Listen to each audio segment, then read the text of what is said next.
Okay, today I want to tie an Alexandra. It's a fabulous sea trout fly and good for salmon, and it takes brown trout. I normally tie it in this size. It's a size 6. This is a size 6 in the hook here, in the vise, and this is what I'm going to tie. I'm going to do a slight variation to it.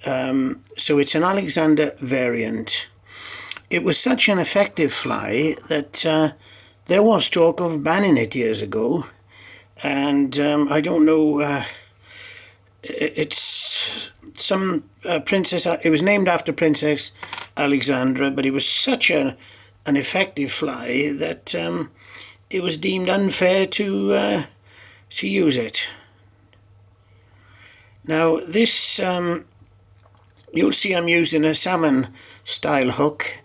There, it's black, and I'm going to take the silk down to the bend.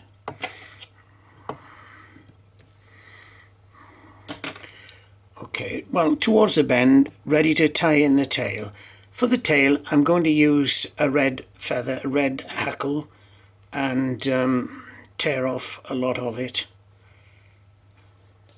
And I'll probably put several bunches of this on because I want the tail to be a bit prominent. I suppose I should have got 2 hackles together.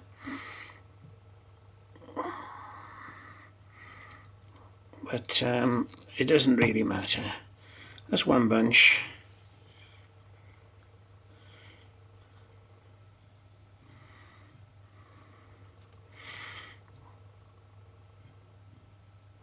Another bunch, same length.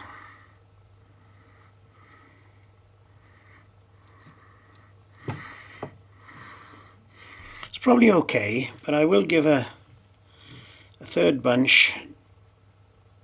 The tail is a prominent part of this fly.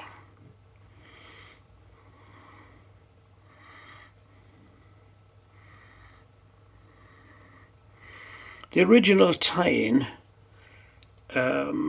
suggested for the tail, the original pattern was red ibis. Well, obviously you can't get ibis these days, so you've got to use a substitute of feather for the tail of some kind of bird, and some use this, others use swan or goose, dyed swan or goose, but I'm going to use that. Okay, next item I'm going to put in is the rib. It's the oval silver tinsel, not the flat tinsel. So just tie this in.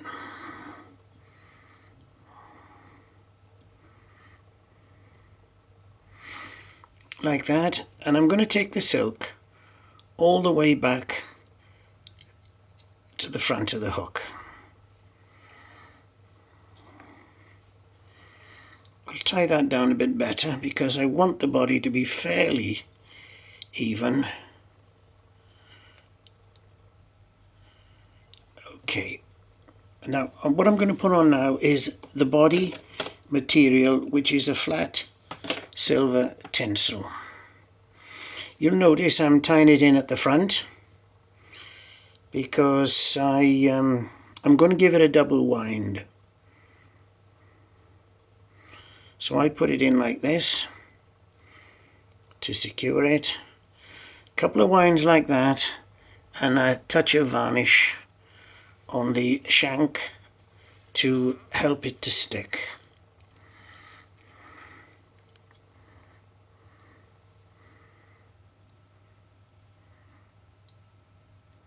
Sally Hansen's varnish goes hard, helps to seal the whole fly. Okay, I'm going to wind the flat silver rib tinsel down to the tail and back up. Down to the bend, I should say, but it is the tail as well.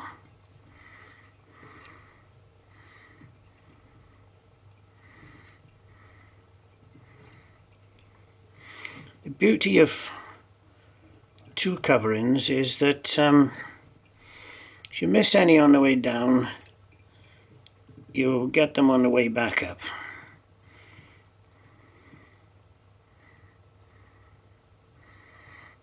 And 2 coatings somehow seem to give a slightly better sparkle to the body.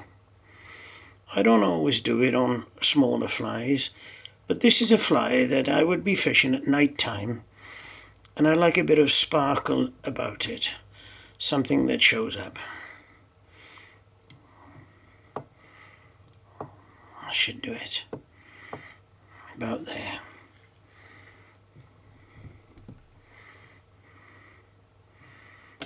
Remove the surplus, and now I'll rib it. It's a firm hard body, so I can rib the same direction.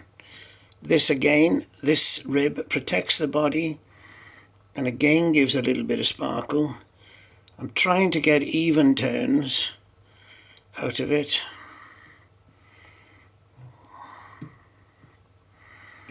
On this type of fly, the rib, it's a successful fly, and I hope the fly gets ravaged a bit by the trout's teeth, or the sea trout's teeth, or even the salmon's teeth.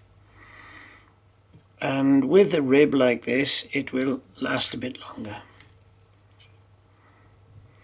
One wind to secure it.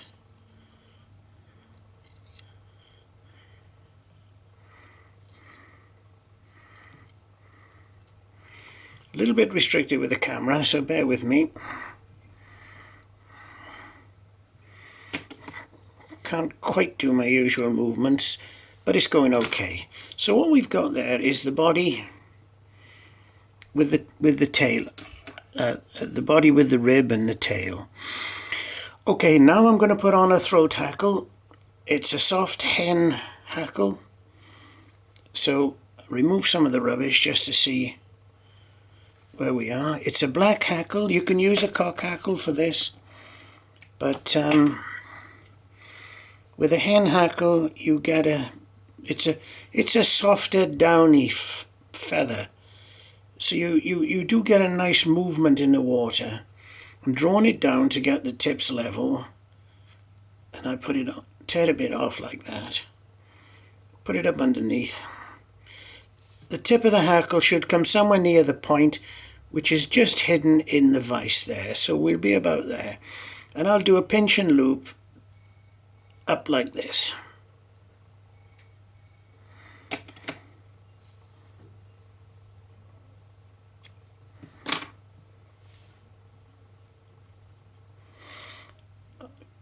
Give a little bit more.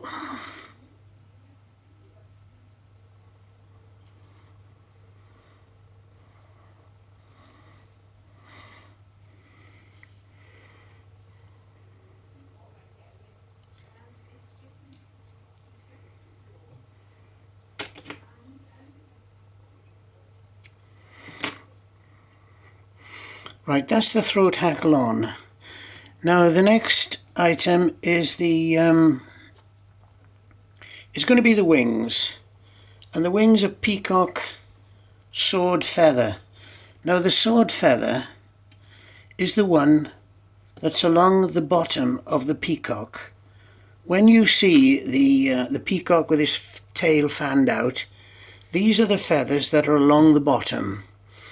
And they make a lovely feather. It's a very attractive feather because it's got this lovely green sheen on it. Now you need a left and a right to get them, to get the right curvature of the wings. And it's the tips I'm lining up here. Just like that. So now I'm going to put on like that.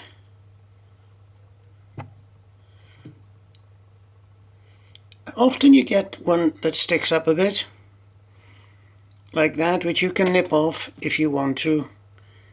I tend to do that. I just take the odd one off. While I like that, give them a little tie down and I can remove the surplus. Like that. Don't worry if you find they stick up a bit, because in the water they all draw down nicely. Okay, next on this particular fly, on the Alexandra, it's got these nice red cheeks, which is normal feather fibre.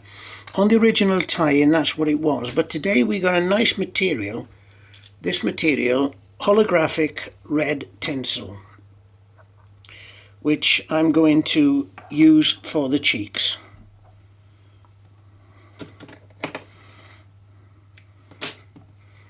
So just bear with me and I'll get it right. Put some on my side like this, bit of a flash like this.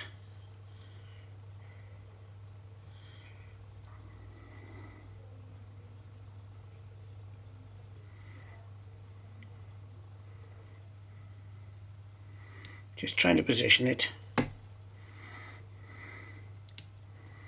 My side.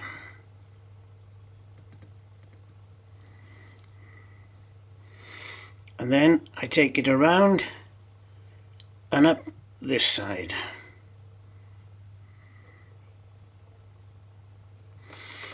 Once it's there, I nip it off. Try to do a little bit of an angle cut, just like that. And that's the cheek for it. Now finish off. Some people put jungle cock eyes on. They're not on the original tie-in. I don't bother with them. So that's the answer there. So what I'm doing now is my usual whip finish, over and around like this. 1, 2, 3. I'll give it one more, 4.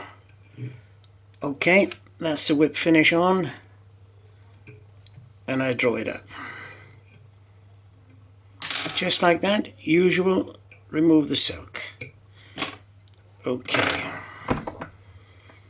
Can you see that? Almost guaranteed sea trout fly. If there's any about, that'll take them. Sea trout, salmon, very, very good fly. Varnish the head, and that's the fly completed. Okay, I hope you picked up a few tips there, and I thank you for watching.